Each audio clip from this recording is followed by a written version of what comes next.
country, per region, almost per department. So that proliferated the Wow. templates across the system. The support model wasn't sustainable. There Mm. were areas like sales, HR, that were not even using the system. So they had Oh, just used paper. A lot of people were using Excel to keep track of their oh my contracts. God. There's a lot of exposure and Mm.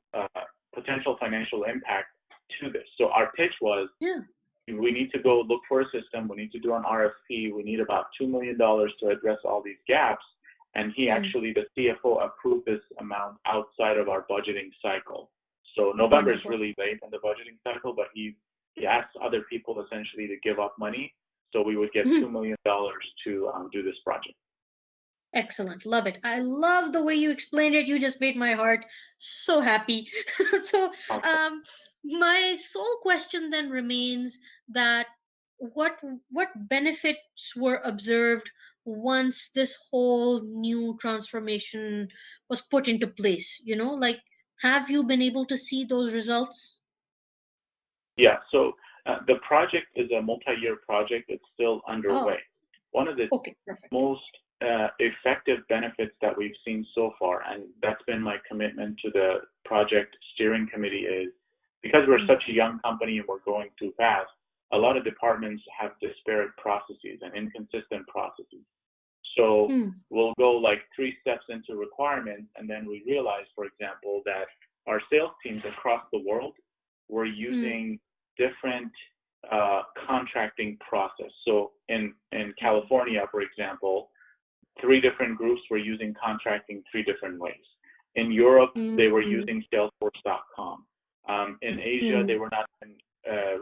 We didn't even know their process. So I bring these things up to the steering committee because I have sales leadership there as well, and I give them an option. mm, I say, look, you can go down the path of customization and manual intervention if we implement the system. If you do nothing, or you can make sure you mandate that these processes be standardized by sales so that mm. we can have a touchless system and very, very automated integrations and things like that. So that's been, and Wonderful. I've brought a lot of these up to the steering committee.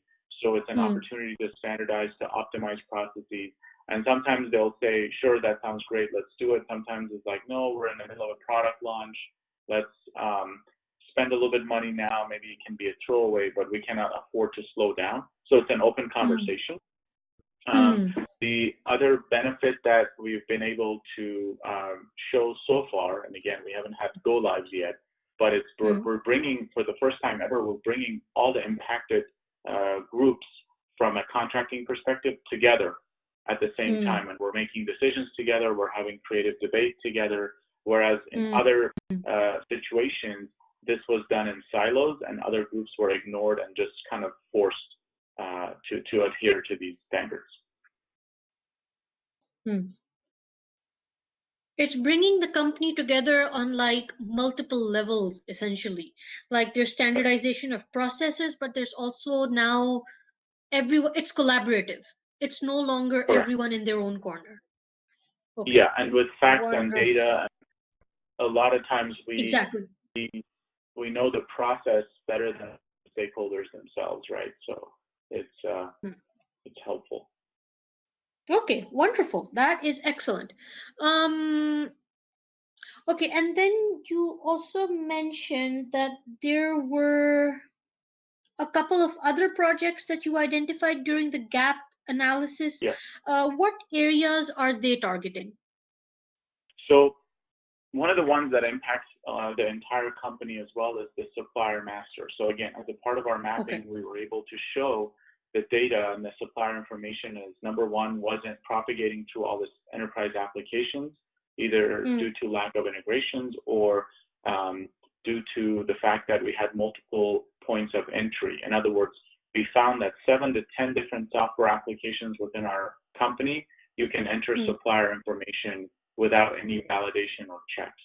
So that Ooh. project is sort of like an MDM project where we are going to eliminate all the points of entry for these Mm, applications, make mm. JD Edwards the source of truth for supplier information, build Excellent. a portal on top of it, so that folks like indirect sourcing, direct procurement, AP, everyone else, they are shepherds of the supplier data and information.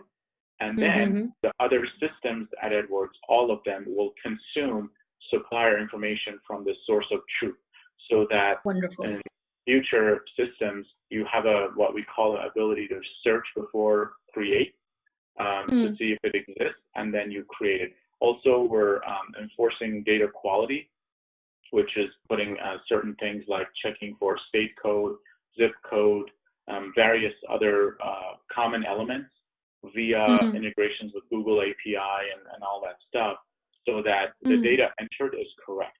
And then that was one of the projects. The second one that we found was around the healthcare provider, or what we call HCP. This is essentially where we report out to the government any spend we have with any physicians or doctors, because we're a medical device company. So as a part of the Sunshine Act requirements, we have to, my compliance business partners have to report out to the government all of our spending against physicians and such every year around March. And this requirement is becoming more and more global as well. So for example, Europe has picked up a couple of legislative requirements that we have to adhere to as well. So for this system, this was another gap we identified, where the team that was in charge of creating these reports were spending several hundred hours a week. In fact, they've had various, resignations and departures, because they would spend all this time deduplicating data. So they would look at Dr. A. Dr. A had like 10 profiles. The data was duplicated. There's no way to tell which one is truly Dr. A. So they, as a part of our gap analysis, we found that there's about 400,000 records in their database, and maybe about 130,000 are correct if you dedupe the information. And every year, they spend about $100,000 deduping data and getting it ready for the reporting requirements. So this was another project where we have already re-architected the solution, where instead of creating our own data from a doctor's profile or physician's profile perspective, there are third parties that we can buy this data from. Viva is one of them. There's another one called MedPro. So what we've architected is, in tomorrow's system, if a sales representative or anyone wants to enter an expense report and they're looking for a particular doctor, they can search it. And this system will integrate with the source of truth and give them up to the minute with whoever's gotten a medical license up to the minute. So they can search for the doctor, add them to the expense report, submit the expense, therefore no need to deduplicate profiles. So that's one huge gain there. On the outbound from this system, from the HCP system, we're going to have an integration with a service provider that actually does the reporting for us. They're called MediSense. And we just type over the data. They know the European requirements. They know the US requirements. They'll send out the report to them and then throw the exceptions to the compliance team to resolve as well. So it's very complex. This is going to be the first time that every compliance group at Edwards will use this system globally. And as a part of this, there's an MDM component, there's a data governance component, there's a data quality component, and it's again transformative in the sense that our business partners are not fully aware of this responsibility, nor will they just take it on. So we need to educate them, we need to equip them, make sure they understand what it means to be a data steward. And then we have to eliminate all the points of entry, which is another change and transformation. So that was the second thing. Wonderful. Okay, wonderful, excellent. Love all of that. Then let's move on to the part where you said that you're like a subject matter expert in terms of like business process innovations and best practices. So I was wondering if you could share an example or two of like what are some best practices that you introduced to the company. Yep. So since we successfully demonstrated that we could map our processes for procure to pay and accounting to financial reporting, the CIO mandated that all other lanes or functional areas at IT have to follow the same process. This Hmm. entailed that I would have to share my, not just my area, but a broader set of mega process definitions and with the whole organization, because now they have to go ahead and start their mapping process. So this entailed giving them process definitions for what we call a level 1 through level 4. So it would be like procure to pay, and then the sub process is called analyze to agreement, and then sub process of that is called, whatever, blah, blah, blah. Hmm. So I had to build that set of definitions out for all the functional areas in IT. I had to guide the leadership team on what to expect from their architects, and I had to guide the architects on what to do. For example, how do you build a process diagram? What level of information is adequate? Are the swim Hmm. lanes, and how do you break it into actors and swim lanes, and basically putting the discipline, kind of scaling it to the whole of IT. And then Hmm. we have a centralized project management office as well as a architecture review board, the ARB. Both of these organizations were immediately asked to enforce the adherence to this new process. As projects went through, the PMO, we Hmm. have a governance board, and in the governance board, the PM has to demonstrate that the end-to-end process has been mapped. And then Hmm. the architecture review board, also the architects that sit there on that council, they have Hmm. to be sort of familiar with what to expect so that a subpar end-to-end process map does not go through. Furthermore, they have to now be able to say, for example, if a particular process is warranting a project, they have to be able to justify, why can't you use the existing process? Why is this a variation of an existing process? So Hmm. really arming them with the information to ask intelligent questions. So I had to work with the leader of the enterprise architecture group, train him on that, give him my presentations, give him my sample diagrams, and also with the project management office, I had to do that. So as a part of this, I created the Business Process Innovation Hub, or BPI Hub. We Hmm. conducted close to 20 global training sessions for anyone who was interested, either in business or IT. Hmm. And then I shared the best practices and the templates and the documentation. We even made some videos on how to create diagrams, what is automation, what tools are good for automation. So we had to essentially stand up the practice, and then now Hmm. it's optimally running within those organizations. So that's what I meant by subject matter expert. And I still, to this day, if there's like a weird project that doesn't quite fit the process, but it's going Hmm. through, the head of enterprise architecture comes up to me, asks me questions, and we figure out a way to make it productive and make it work.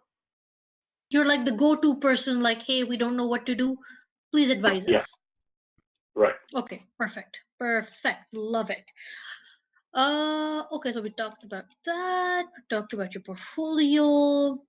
Um, then this bullet that you have mentioned, lead end-to-end business process innovation across HCP, aggregate spend ecosystem, and devised implementation strategy for resolution of various data integrity and data quality issues. Is this a separate issue, or does this connect with another project, like the P2P one maybe? Yeah, this is the one where I said we had to re-architect the solution. They were Hmm. deduplicating data. They were spending hundreds of thousands of dollars on that. Um, Hmm. so this is one. It was part of the procure to pay, and this was the gap that was identified with regards to the Sunshine Act requirements Hmm. and the data issue. So, and the reason I Okay. broke it out, HCP is a very specific thing to pharmaceutical and med device. And Hmm. a lot of companies are struggling with this now on how to re-engineer their system, or how to find the correct architecture to report out the mandated requirements to the government. And Hmm. this was essentially part of that. Okay. Okay. Got it. Understood. Okay, I wanted to talk about the committee that you're a part of very quickly, and one very specific aspect of it. It is never easy being in that position where you get like 100 proposals, and then you have to decide which goes forward and which doesn't. So, what are your priorities when you have to prioritize? Like, are you always keeping an eye on the strategic roadmap? Are you looking at the budgetary fit? What goals do you keep in mind, basically? Yeah, we have, as a council, I made sure I brought it forward a set of metrics to get everyone to provide for each one of the submissions, and they Mm-hmm. are very simply said. One of them is compliance requirements. So if we have an open warning letter or something from FDA or Mm-hmm. something, this is a either no or yes. If it's yes, then I have to have the team provide me the CAPA number or something that I can put my hands on and say, look, Edwards is at risk. We need to do this project. The other one, a couple of indicators is it tying to a corporate strategy? For example, Mm-hmm. if we are expanding in a particular country, okay, well, any projects to help that country manufacturing plant get going is corporate strategy. So those are very well published, so we can tie it to one of those. And those are like 1 through 5. How closely is it related to that? And then we have Mm-hmm. a few other metrics, or one more metric that I came up with as well, which talks about the ROI. Mm-hmm. So what does that look like? Because again, rich company, lots of money. How do we make sure we get value back? So these indicators are all provided by the teams that are submitting the projects, but I have the full authority to challenge them, and I often do, to orchestrate Mm-hmm. and organize it. So when someone submits the project, I'll let them know if their priorities have changed, and then we bring this up as a whole to the entire council, so that Mm-hmm. the legal chief of legal can talk to finance, finance can talk to HR. They can all get their points across, and then we have and then we also have a process where, let's say they don't get the right priority and everything, they can go to our executive leadership team, and if Mm-hmm. the executive leadership team approves it and provides funding above the line, then we will Mm-hmm. accommodate the project as well. So Wonderful. Just one question about this. These four metrics that you defined, what was the scene before that? Like, was there no set standard on how a project gets approved or rejected, and you formalized that process? that's correct. So they were essentially there was a forum by which you could ask for a project, but it was basically how loud you are, or maybe the Hmm. compliance folks always got their stuff approved, or cybersecurity always got their stuff approved because their security. So it's just how you Hmm. frame it. Whereas now it's based on metrics and the data. Wonderful. Excellent. Okay, and then we've talked about the alignment that happened in the company. That is excellent. Um, so you've talked about how you've helped develop this whole cross-functional global team. How big is this team that you've talked about? Yeah, I think right now I have 10 direct reports, Hmm. um, And and indirect? indirect is probably, with all the contractors, everything close to 30 or 40. Wonderful.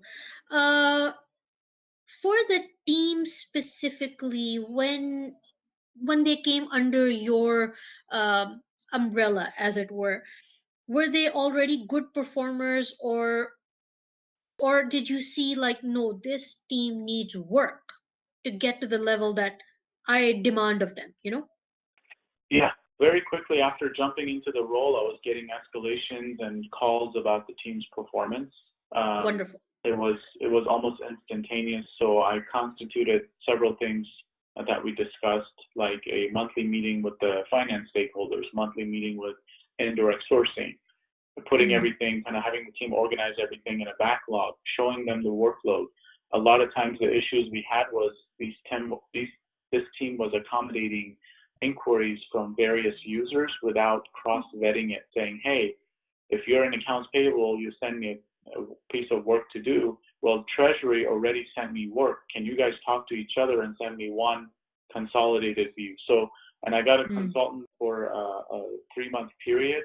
Mm. We scrubbed the list down to 9 or 10 issues, and in the Mm. process, I was able to show a need for headcount, and also a couple of resources behaviorally, technically, Mm. expectation-wise. I mean, all that had to be reset, Mm. and one of those resources actually got promoted this year. So turning that around, showing the Mm. what's in it for me to them to the resources and getting synergies with the business. Wonderful. Then two quick elaborations. So you won two awards here. I was wondering if these were awards you won for specific initiatives, or was it just an overall like outstanding performance? We want to recognize you. One of the change agent one that I won Yeah, is specifically for the business process innovation and the end-to-end process mapping thing that I got it. did because it was a transformation. Got The it. strategic partner one is nominated by the business stakeholders. So that Perfect. was uh, something that, business nominates and then IT leadership has to approve it. But that's because I'm always kind of doing my best to align with the business and showing them the value, being transparent, and they really appreciate that. Excellent. Then to wrap up this experience, is there any way that you could summarize the impact that you have made? Like it has been a tremendous impact, but can we put a dollar amount to it?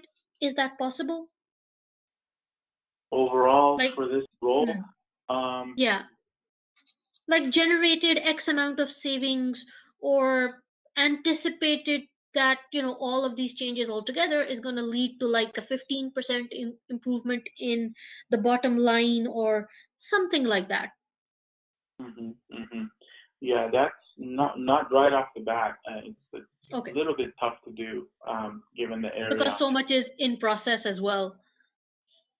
Correct. And also, we have some soft savings as we've done our process mapping, but Mm, there's no way, like I can't defend it at an interview if they ask me, like, okay, you know. So yeah. I get it. Okay, no problem. You've still done so much, and the impact is still very clear, so that's still good for us. Then let's talk about when you were just the manager of IT shared services. Okay, just please give me a quick overview of um, what that job was about. Yeah. So it was focused on liaising with HR on Mm. the initiatives that they were working on. The biggest project there, and my primary responsibility from a software application perspective, was the maintenance and ownership of the existing learning management system, which was Saba, and Mm-hmm. transitioning and leading a project to decommission Saba and implement a new LMS system called SumTotal. And we Santoro? did that. So I had a team of, at the time, I had 2 open requisitions. So I had no team. So I built a Mm. team, hired 2 good people, and then this was also in the validated realm. So it was subject to the all the FDA requirements on testing and validation. So it's called software validation in our industry. And basically, from taking the job, it was reading the contract, seeing what's in scope, assembling a team, getting contractors, um, and then going through the internal IT process, setting expectations with the business, working with the business stakeholders, and then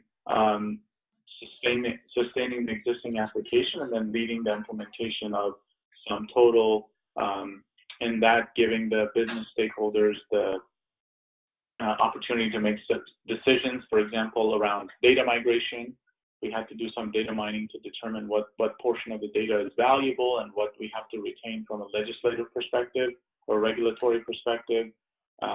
And then, following a rigorous change management process from an IT perspective to get this change to take place, various presentations to executives and global implementation. And then we went live on time, on budget,